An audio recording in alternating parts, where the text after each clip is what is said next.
Banyak orang mengira ide yang brilian adalah kunci kesuksesan. Masalahnya, ide itu semakin murah, terutama sejak adanya generative AI. Yang makin mahal, eksekusi yang produktif dan konsisten. Di video ini gue akan jelasin 3 sistem yang dapat membantu lo untuk bisa meningkatkan produktivitas hingga 100%. Ini adalah sistem yang sudah gue pakai untuk merintis bisnis dari nol, bangun personal brand, sambil punya banyak waktu bersama keluarga. Yuk, kita mulai. Sistem pertama, prioritisasi tugas. Di tahap ini, wajar banget kalau lo ngerasa kewalahan karena beberapa kemungkinan. Pertama, adanya banyak tugas yang perlu dikerjakan untuk mencapai suatu tujuan. Belum lagi kalau lo adalah tipe orang yang punya banyak tujuan di waktu yang bersamaan. Kedua, melesetnya estimasi waktu. Ada hal-hal yang memakan waktu jauh lebih lama dari yang kita perkirakan. Mostly biasanya hal yang berhubungan dengan orang lain. Ketiga, adanya pekerjaan mendesak yang datang tiba-tiba. Bisa jadi dari pekerjaan maupun dari kehidupan pribadi kita. Dan yang terakhir, adanya komitmen berlebih. Karena mungkin kita nggak enakan untuk bilang enggak, dan juga kita kadang-kadang meng-overestimate kemampuan kita untuk mengambil tugas yang banyak. Kalau lo berada di situasi ini, nggak masalah banget. Karena gue akan jelasin step by step-nya untuk bisa punya sistem prioritisasi tugas. Step 1, gunakan Eisenhower Matrix.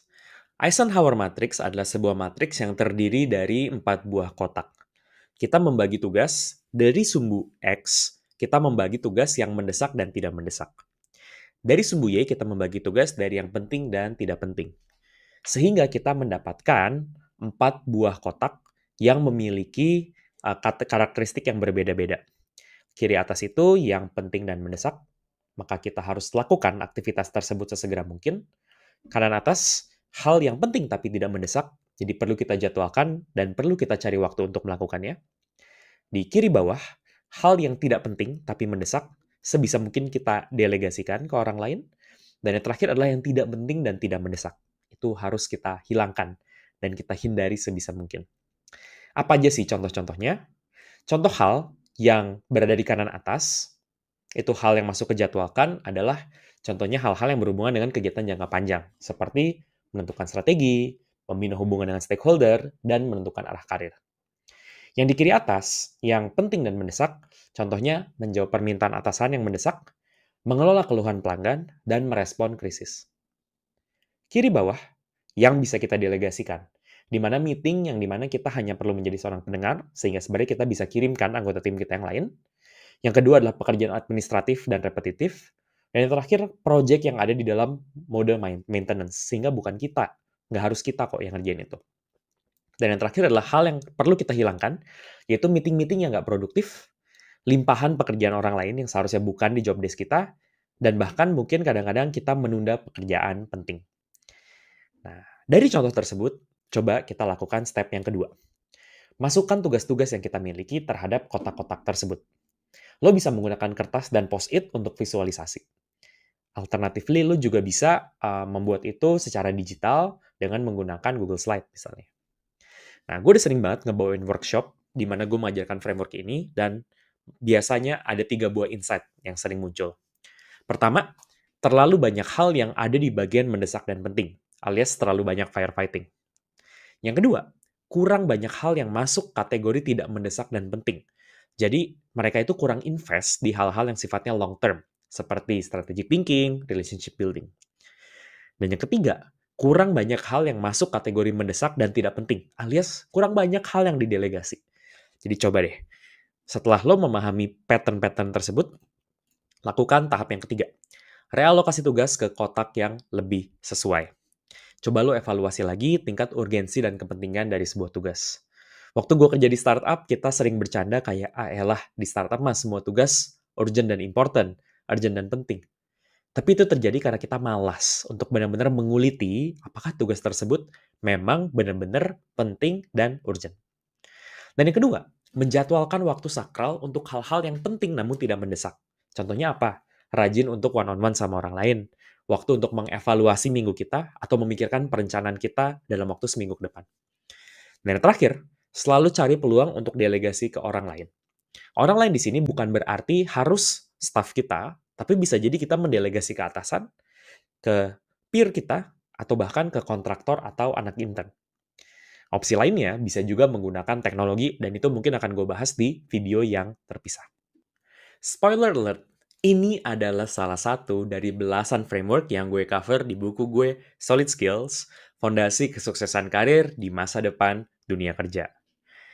Di buku ini, gue mengcover 5 buah skills yang sudah gue observe selama 10 tahun gue berkarir, ngebantu seseorang untuk bisa dipromosi lebih cepat, leluasa berpindah karir, dan mendapatkan peluang-peluang karir yang nggak didapatkan oleh orang lain. Nah, framework yang tadi gue bahas itu adalah bagian dari framework Operational Excellence. Dan masih ada framework-framework lainnya, jadi kalau lo tertarik untuk membuat karir lo itu lebih solid, lo bisa cek buku gue dengan link yang ada di description. Oke, yuk kita lanjut ke sistem yang kedua. Sistem kedua, delegasi. Banyak orang mengira kalau delegasi hanya bisa dilakukan oleh manajer. Realitanya, setiap orang bisa melakukan delegasi. Karena intinya ketika lo bukan orang yang mengerjakan pekerjaan tersebut, lo sudah melakukan delegasi. Nah, di sini gue akan memberikan perbandingan kalau lo adalah seorang marketing associate yang sedang diberikan tugas untuk mengeksplor software email management. Kalau lo mengerjakan semuanya sendiri, lo benar-benar harus mencari fiturnya, mencari beberapa pilihan softwarenya, dan seterusnya. Sedangkan kalau lo mendelegasi, lo bisa berdiskusi dengan product manager mengenai fitur apa yang dibutuhkan. Lo bisa nanya referensi sama orang lain. Lo bisa meminta template dari procurement. Atau lo juga bisa minta tolong sama anak intern. Lo bisa minta approval dari atasan. Lihat deh, di potensi delegasi banyak banget hal yang sebenarnya bisa lo minta bantuan dari orang lain. Jadi berhenti untuk mengira yang bisa delegasi itu hanya level manager. Nah, gimana caranya kita melakukan delegasi yang efektif? Pertama, kita mesti paham dulu siapa yang bisa mengerjakan hal ini. Karena seringkali delegasi itu gagal karena kita mendelegasikan tugas ke orang yang salah. Yang kedua, apa manfaat dari mengerjakan hal ini untuk diri sendiri dan tim? Karena kita perlu memastikan ketika kita tugas hal tersebut dikerjakan, hal tersebut itu berfaedah. Karena nggak perlulah kita mendelegasikan hal yang sebenarnya tidak bermanfaat. Dan yang terakhir, dan ini sangat penting, kalau kita mendelegasi, seberapa besar usaha yang saya keluarkan dengan hasil yang saya terima. Karena seringkali, kalau kita mendelegasikan hal yang terlalu kompleks dan memakan waktu yang sangat lama, kita perlu mikirin, jangan-jangan lebih lama kalau kita ngejelasin tugas ini ke orang lain daripada kalau kita kerjain tugas itu sendiri. Ya. Nah, maka dari itu, ini beberapa tips yang bisa gue berikan untuk meningkatkan kesuksesan delegasi. Pertama, delegasikan ke orang yang tepat. Lo mesti mempertimbangkan kapasitas, alias apakah dia punya bandwidth untuk ngerjain, kompetensi, apakah dia punya kemampuan, dan ketertarikan, apakah dia mau melakukan hal tersebut. Yang kedua, jelaskan konteks delegasi. Jadi, ajak berdiskusi orang yang akan didelegasikan supaya dia paham latar belakang dan merasa dihargai. Karena lo nge-treat mereka sebagai strategic partner, bukan order taker. Yang ketiga, monitor proses eksekusi. Jangan cuma delegate dan kabur, tapi monitor juga setelah delegasi seperti apa sih eksekusinya. Karena kita perlu untuk tetap memastikan outputnya berjalan sesuai dengan apa yang sudah kita setujui. Dan yang terakhir, kalau misalnya memang ribet untuk delegasi ke orang, ada baiknya kita bisa mendelegasikan melalui teknologi. Itu gue akan bahas di video-video selanjutnya tentang gimana kita bisa menggunakan teknologi untuk meningkatkan produktivitas. Sistem ketiga, eksekusi. Karena di tahap ini, lo cuma hanya akan mengerjakan tugas yang lo sendiri perlu kerjakan. Dan lo hanya mengerjakan tugas yang memang membawa lo lebih dekat dengan tujuan, karena sudah lo filter sebelumnya di bagian prioritisasi. Dan yang ketiga, mungkin hal ini nggak benar-benar bermanfaat buat tujuan lo, tapi bisa ngebantu lo untuk tumbuh secara personal atau profesional. Nah, jadi kalau sekarang lo ngelihat daftar tugas lo, dan tidak memenuhi setidaknya salah satu dari hal-hal yang ada di atas, coba deh, lo balik lagi ke sistem prioritisasi dan delegasi. Mungkin lo perlu memprioritaskannya lagi atau bisa mendelegasikannya ke orang lain. Nah, kalau setidaknya daftar tugas yang lo miliki sudah memenuhi salah satu dari kriteria ini, maka kita bisa lanjut ke bagian selanjutnya. Nah, ketika kita mau eksekusi, kita punya masalah besar. Dan masalah itu adalah prokrastinasi atau kebiasaan menunda-nunda. Dan penundaan itu biasanya terjadi karena dua faktor. Pertama, eksternal, di mana kita itu tertunda karena pekerjaan kita itu memiliki ketergantungan sama orang lain. Singkatnya, kita baru bisa mulai kalau orang lain sudah menyelesaikan tugasnya, tapi orang itu belum menyelesaikan tugasnya. Dan yang kedua adalah penundaan internal. Nah, kita memilih untuk melakukan pekerjaan lain, padahal kita sebenarnya udah bisa ngerjain, tapi kita memilih untuk menunda-nunda. Nah, apa aja sih penyebabnya kalau kita itu menunda sebuah pekerjaan?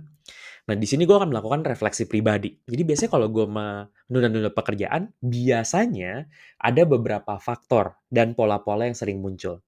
Yaitu gue ngerasa pekerjaan ini nggak menarik, pekerjaan ini nggak ada manfaatnya, dan kalaupun ini ada manfaatnya, kayaknya nggak harus gue kerjain sekarang deh. Gue lagi nggak mood dan kadang-kadang gue bingung dari mana. Dan dari sini, setelah gue merefleksikan, gue makin yakin kalau prokrastinasi adalah soal pengelolaan emosi. Setelah ini juga divalidasi sama tim, gue juga bingung baca, Visil, profesor psikologi dari Universitas Charlottetown di Ottawa. Penundaan adalah masalah pengaturan emosi, bukan masalah manajemen waktu. Nah, jadi sejak saat itu gue nggak fokus untuk kayak ngerapi-rapihin kalender gue, tapi gue lebih mengelola emosi gue. Emosi di sini maksudnya bukan marah-marah ya, tapi kayak kalau gue sering menunda-nunda, kira-kira apa ya penyebabnya? Ternyata ada checklistnya. Jadi di sini ada sebuah framework yang bernama DAST. Nah, ini tuh ditemukan oleh seseorang yang namanya Graham Elkett. Dia itulah pendiri dari Think Productive. Nah, jadi kebiasaan menunda biasanya terjadi karena ada 4 jenis emosi. D, yang pertama itulah difficult, tugasnya kita merasa tugasnya terlalu sulit. U, itu adalah unclear, kita merasa tugasnya nggak jelas. S, scary, kita merasa tugasnya menakutkan. Dan T, tedious, kita merasa tugasnya membosankan. Nah, coba deh, sekarang lo lihat lagi, kerjaan-kerjaan yang lo tunda, di bagian mana kira-kira dust ini bermain. Semakin banyak dustnya lo rasakan, maka semakin besar kemungkinannya lo menunda pekerjaan tersebut. So far, kita sudah membahas sistem dari framework GPS. Framework GPS adalah framework yang digunakan dan gue pelajari dari Ali Abdal, seorang productivity expert, tentang gimana kita bisa mencapai apa yang kita inginkan. Di mana kita butuh tahu apa itu goal, plan, dan sistem. Nah, untuk tahu gimana caranya kita setting goal dan planning yang oke, lo bisa cek buku gue Solid Skills, dan gak cuma framework GPS yang merupakan bagian dari Operational Excellence, lo juga bisa belajar tentang caranya berpikir strategis, caranya belajar tangkas, caranya berkomunikasi, dan menggunakan teknologi dengan mindful. Kalau lo belum tertarik buat beli bukunya, lo bisa tonton video ini, di mana gue membahas tentang gimana caranya berpikir strategis, atau di video ini, di mana gue beneran ngebahas seluruh pilar dari Solid Skills ini sebagai pembelajaran yang gue pelajari selama 10 tahun gue berkarir. See you next time!